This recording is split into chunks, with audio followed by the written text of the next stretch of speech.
Bonsoir à tous. Édition consacrée au Mali, où l'on est toujours sans nouvelles du prêtre allemand Hans Joachim Lohr, enlevé à Bamako le 20 novembre. Si cette situation inquiète les chrétiens dans ce pays marqué par l'instabilité sécuritaire depuis 2012, les catholiques ont aussi des raisons de se réjouir à l'approche de Noël. Sikasso, la deuxième ville du pays, vient d'avoir un nouvel évêque, Monseigneur Robert Cissé. Et le diocèse de Sens fête les 100 ans de sa première paroisse. On va en parler avec notre invité Pierre Diarra, malien, consulteur pour le dicaster, pour le dialogue interreligieux. Mais pour commencer, quelques repères géographiques. Le Mali est situé en Afrique de l'Ouest, dans la région du Sahel. Il est frontalier avec la Mauritanie, l'Algérie, le Niger, le Burkina Faso, la Côte d'Ivoire, la Guinée et le Sénégal. Sa population est d'environ 20 millions d'habitants, majoritairement musulmans, autour de 93%. Les chrétiens représentent autour de 4% et l'animisme 3%. L'Église catholique est jeune. Les premiers missionnaires des Pères Spiritains sont arrivés au Mali en 1888. Je retrouve notre invité.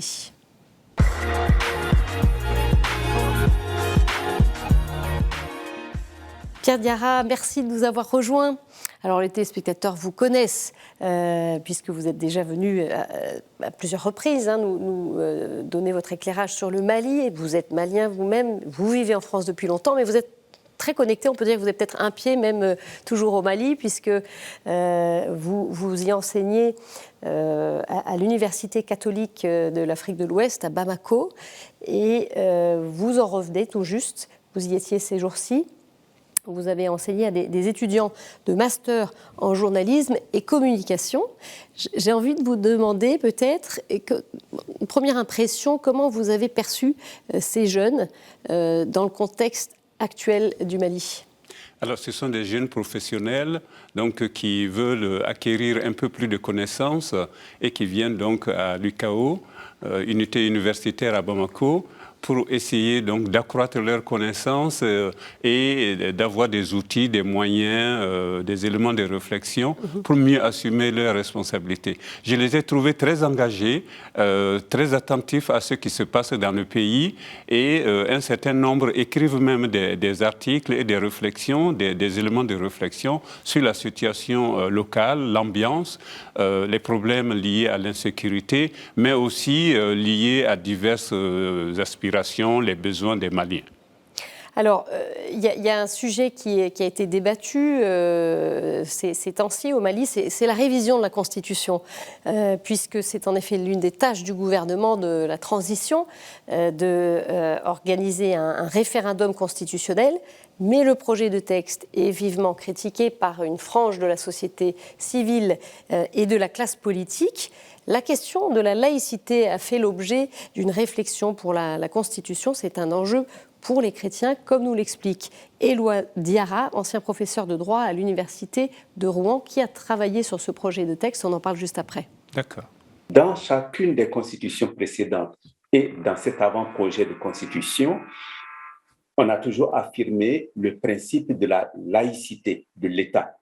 L'État est laïque et donc, l'État fait en sorte que l'exercice religieux soit totalement indépendant de lui et ne subisse pas de pression de sa part. Dans le texte prochain, il sera toujours question de laïcité. Alors, maintenant, c'est aux chrétiens, disons que ce texte, en tout cas, est très protecteur pour les chrétiens. C'est évident. Dans tous les États du monde où nous avons une religion proclamée, où nous avons l'islam proclamé religion d'État, on voit très bien ce qui se passe. Les chrétiens doivent devenir invisibles. Ils ne pourront plus exercer leur culte comme ils le souhaitent. Alors, avec ce texte, évidemment, ça veut dire que les manifestations publiques de la foi vont toujours demeurer. Les pouvoirs publics auront toujours l'obligation de protéger ce libre exercice du culte chrétien. Donc, c'est très, très important, effectivement, que la laïcité figure dans le texte prochain. Voilà, un enjeu essentiel, on le perçoit dans ce que dit Éloi Diarra. Est-ce que d'une manière ou d'une autre, il y a eu des atteintes portées à cette laïcité qui est là, on l'a bien entendu, depuis la première constitution, depuis les années 60 ?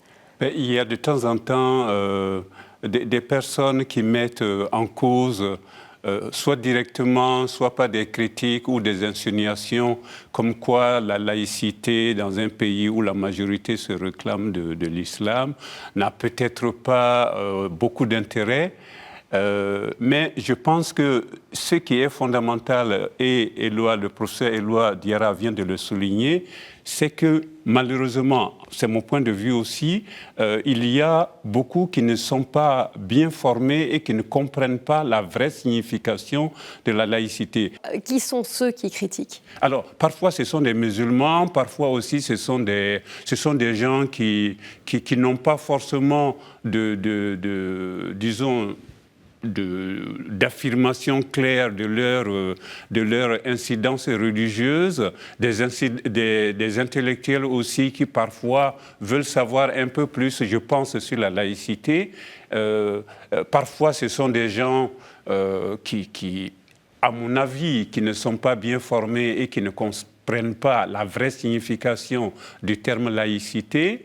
Et c'est pourquoi, justement, je voulais vous dire qu'il y a 2 ou 3 points qui ne sont pas forcément connus et qui ne sont pas bien proposés, peut-être, dans la formation des élèves et étudiants.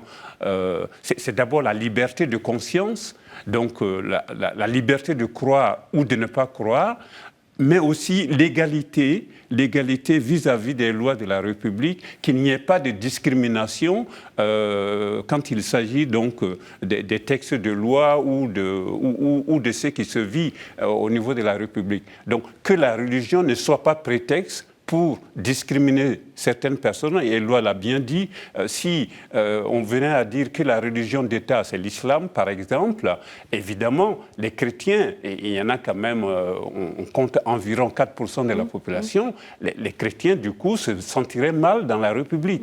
Alors que si on garde la vraie signification de la laïcité, donc les 2 points que je viens d'indiquer, mais on pourrait ajouter d'autres pour bien comprendre, mais c'est surtout la liberté de conscience, donc la liberté de religion, mais aussi l'égalité devant les lois de la République. Donc ces 2 aspects ne sont pas toujours compris et un certain nombre de personnes, j'ai presque envie de dire, gagneraient à bien essayer de comprendre, aidés donc par les hommes de loi comme le professeur Éloi Diarra et d'autres personnes en anthropologie ou en histoire des religions, pour bien préciser que en fait la séparation des groupes religieux et des instances de l'État permet justement de mieux se situer vis-à-vis de l'autre, de rentrer dans une logique de dialogue et d'essayer de comprendre pourquoi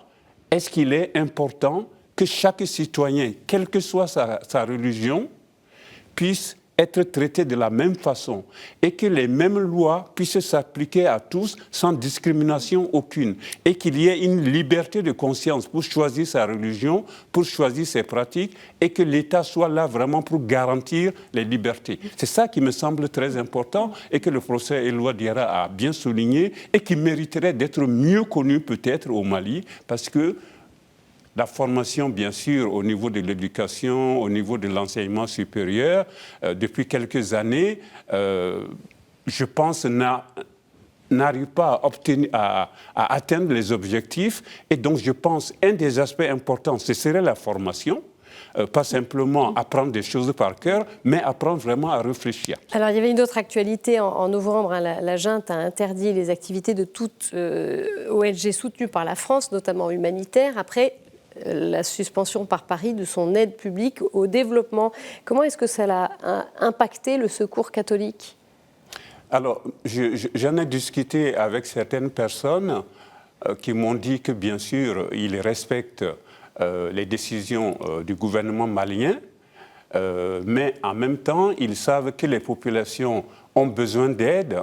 Et donc, toutes les aides qui peuvent venir d'autres pays sont les bienvenues. Mais en même temps, ils espèrent bien que ces relations difficiles entre la France et le Mali vont prendre de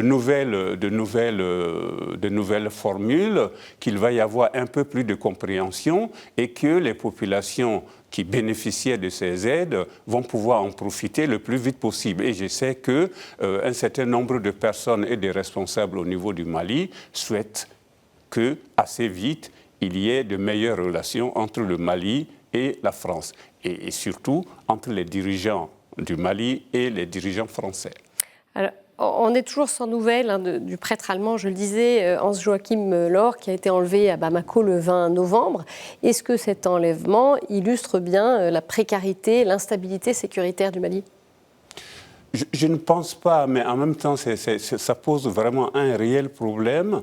L'enlèvement donc de missionnaires, comme il y avait eu il y a quelques années, l'enlèvement de la sœur. Sœur Gloria. Voilà.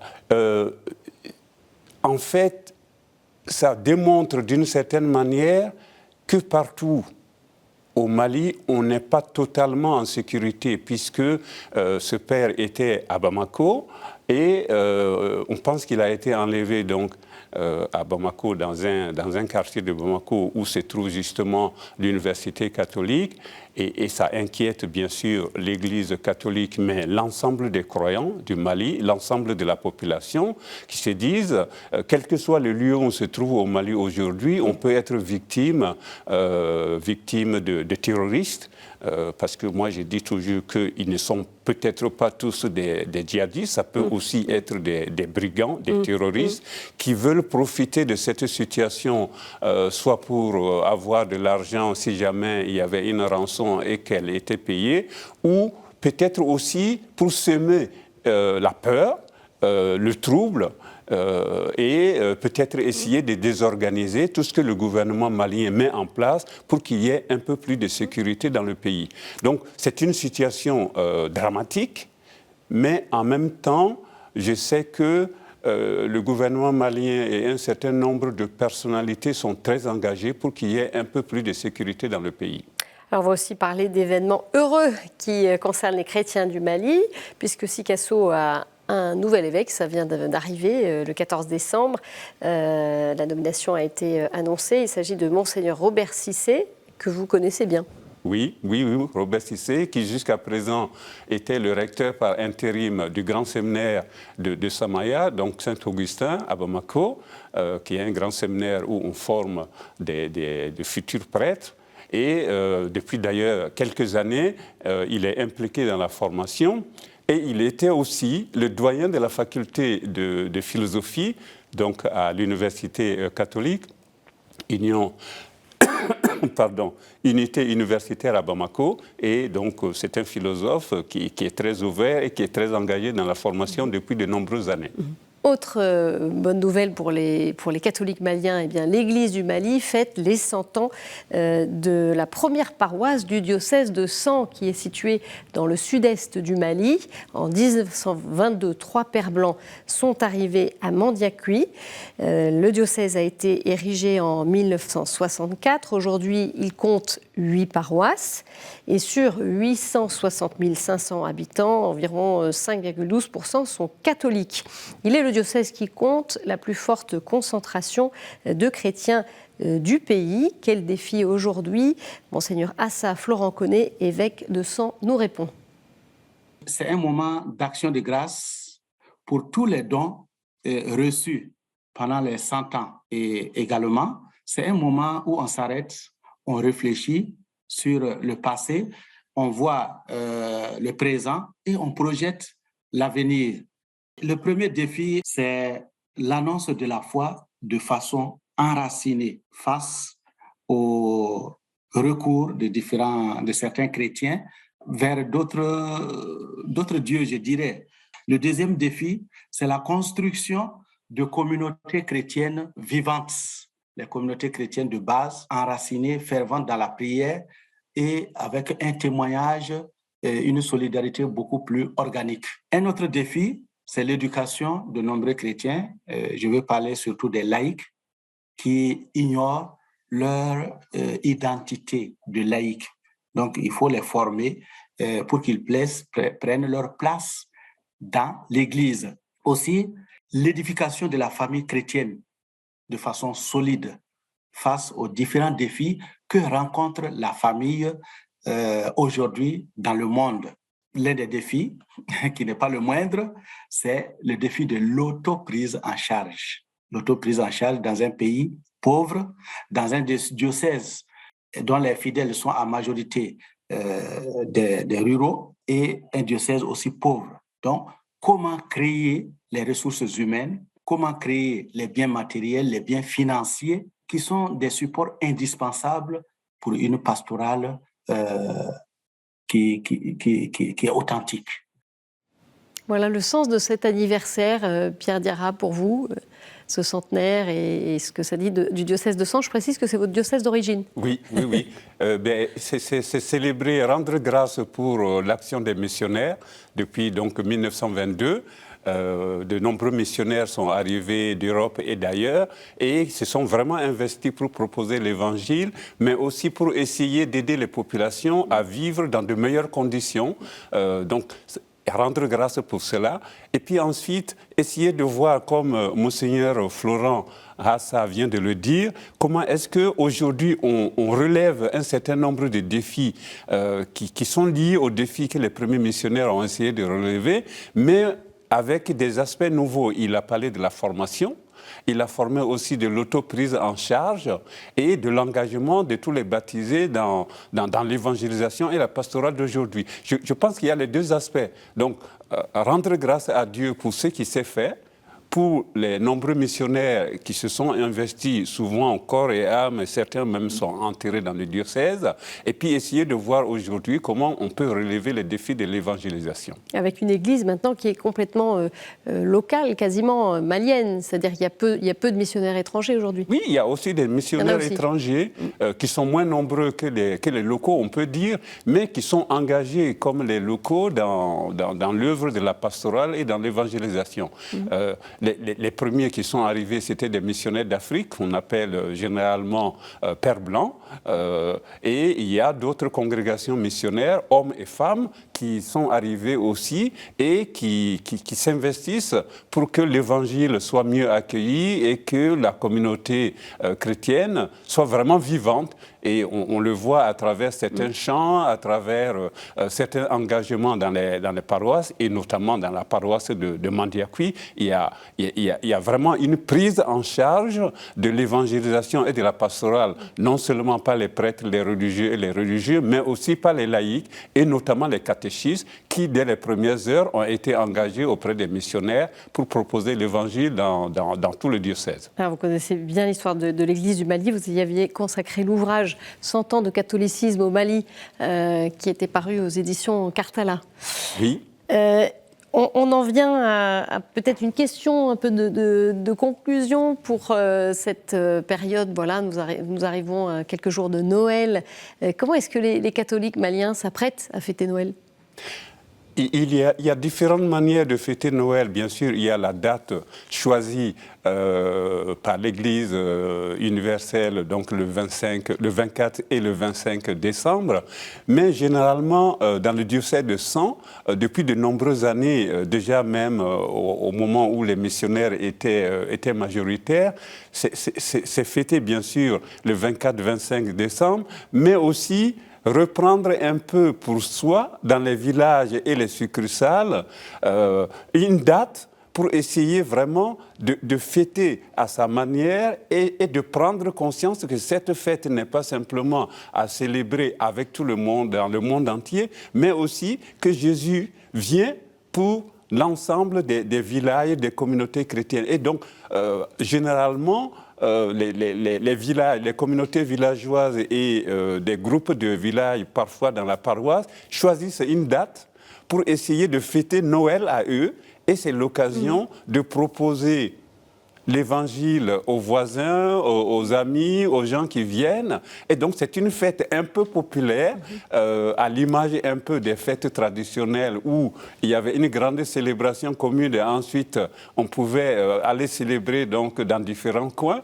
Et donc là, il y a vraiment une prise de conscience que le Sauveur est venu pour chaque communauté chrétienne et aussi même pour ceux qui n'ont pas encore adhéré au christianisme. Donc il y a quelque chose de fort qui se célèbre pendant plusieurs semaines et qui est l'accueil du Sauveur Jésus dans les communautés et dans les villages. Merci beaucoup Pierre Diarra pour cet éclairage et on va évidemment continuer à suivre ce qui se passe dans votre pays. On poursuit tout de suite avec d'autres informations dans le monde.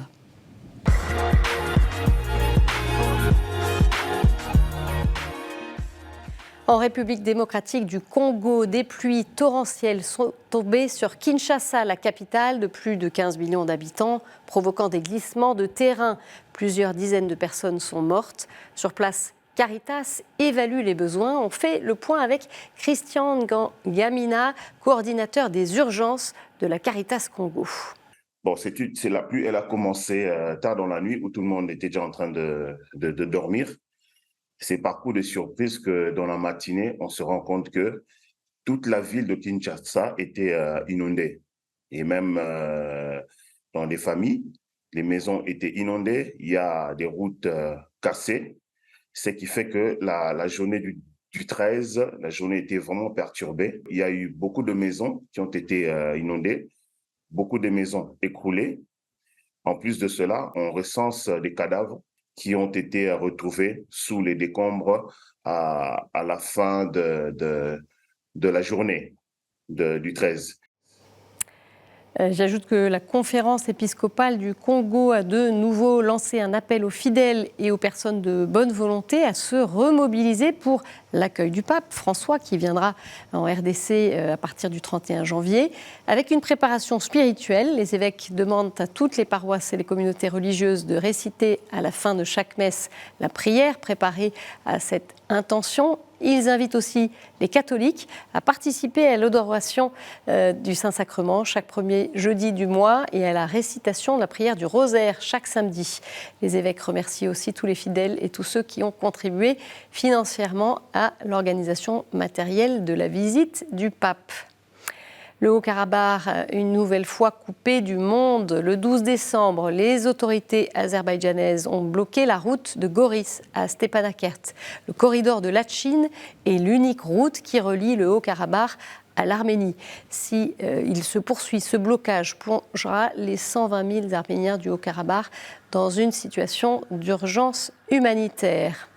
Et on termine cette édition sur une note positive avec la chronique du monde.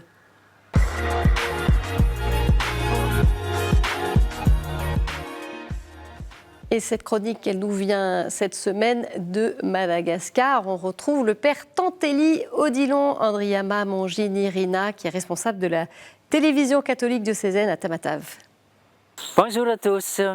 Aujourd'hui, je vais vous présenter la congrégation des Sœurs de Marie Immaculée d'Assise, une congrégation originaire de l'Inde et dont le charisme est puisé sur la figure du Christ humble, aimant les pauvres, les vulnérables, les malades et se mettant à leur service. Elle est arrivée à Madagascar, plus précisément dans l'archidiocèse de Thomasne, le 30 août 2019 par l'intermédiaire de 3 sœurs. Mais dû à la pandémie du Covid-19 qui a également affecté notre pays, les sœurs n'ont pu commencer à travailler que le mois de janvier 2021. Leurs missions au niveau de notre archidiocèse peuvent être classées en 3 catégories. Il y a d'abord la direction du dispensaire Les Bons Samaritains à Thomasne, qui reçoit journalièrement des malades de tous genres avec un accès particulier pour les pauvres qui bénéficient d'une quasi-gratuité des soins. Il y a aussi les missions que j'aimerais appeler missions de proximité, car ces sœurs ne se contentent pas de recevoir des malades au sein du dispensaire, mais se déplacent pour rejoindre leurs patients là où ils sont. Parmi ceux-là, nous pouvons évoquer la visite hebdomadaire au sein de la maison carcérale de Thomasne pour apporter un soutien médical aux détenus, mais aussi la visite 3 fois par semaine au sein des villages reculés qui n'ont pas accès aux soins médicaux appropriés. Et enfin, il y a la réalisation des divers projets de notre archidiocèse en matière de santé publique, entre autres les programmes d'assistance médicale et nutritionnelle des femmes enceintes, des enfants malnutris et divers programmes de vaccination. fidèles à leur charisme. Ces sœurs sont des alliés indispensables de l'archidiocèse de Thomassen dans son œuvre de servir les malades pauvres et vulnérables et qui ne bénéficient de la moindre assistance de l'État malgache. Merci Père. Voilà, c'est la fin de cette édition. Vous pouvez la retrouver sur notre site et nos réseaux sociaux. Je vous souhaite une très bonne soirée, une très belle semaine. À jeudi.